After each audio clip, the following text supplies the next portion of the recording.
আসসালামুআলাইকুম প্রিয় সহযোদ্ধা সহকর্মীর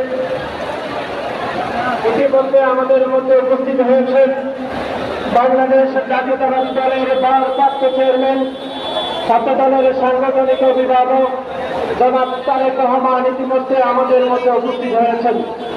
আমাদের মধ্যে উপস্থিত হয়েছেন বিএনপির সংগ্রামী মহাসচিব, আজকের এই অনুষ্ঠানের বিশেষ অতিথি জনাব মির্জা ফখরুল ইসলাম আলমগীর স্যার আমাদের মধ্যে উপস্থিত হয়েছেন। আরও উপস্থিত হয়েছেন বাংলাদেশ জাতীয়তাবাদী ছাত্র দলের সোনালী ফসল, যাদের রক্ত, শ্রম এবং মেধার মাধ্যমে বাংলাদেশ জাতীয়তাবাদী